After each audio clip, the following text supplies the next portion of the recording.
नमस्कार. नमस्ते का. आपण पुण्यातून आलात. हां. अच्छा. मला दिलीप चव्हाण त्याने रेफरन्स दिला तुमचा, तुम्ही येत आहे म्हणून.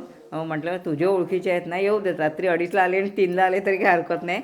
आम्ही होमस्टे आहे केलं आहे म्हणजे तेवढं आपल्याला करायला हवं. तर तुम्हाला इथे दापोलीत आल्यानंतर, दापोलीत पहिल्यांदा आलात का? हा पहिल्यांदाच पहिल्यांदाच आलात. बरं, तुम्हाला कसं वाटलं दापोली? दापोली आता आम्ही एक्सप्लोर करणार आहे, पण हां रात्री आम्ही जे बघितलं जेवढं कारमधून हां. त्याच्यानुसार म्हणजे आम्हाला एकदम शांत आणि थंड वातावरण. थंड हवा वातावरण वगैरे म्हणजे वाटलं. आत्तासुद्धा अगदी पूर्वी तर मेच्या 20-25 तारखेपर्यंत तुम्हाला ए सीची गरज पडत नव्हती. आत्ता जरा मेमध्ये थोडंसं होतं, नंतर जरा थोडं गरम, पण इतकं गरम नसतं की जे मुंबई पुण्यामध्ये आहे. हा. फॅनवर इनप आहे. म्हणजे लोकांना आम्ही तेच सांगतो, ए सीला तुम्ही पैसे एवढे घालवता ना, ते पैसे घालवायची गरज नाही आहे.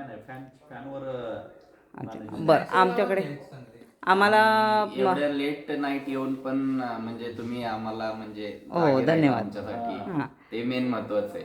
अच्छा. बाकी व्यवस्थित वाटलं ना तुम्हाला? बाकी गरम पाणी व्यवस्थित वगैरे वाटलं. सगळं Stay, मिळालं? गरम पाण्याची सोय आहे, स्टे नीट अँड क्लीन आहे. ऍक्च्युली आम्ही नेक्स्ट टाइम फॅमिली सोबत यायला प्रिफर करेल. नक्की. धन्यवाद. तुमचे कोणी मित्रपरिवार असतील त्यांनाही आमच्याकडून सांगा.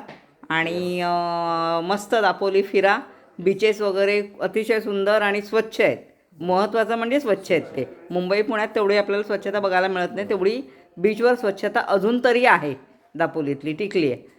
तर नक्की या, परत भेट द्या. धन्यवाद. आपला प्रवास सुखाचा हो.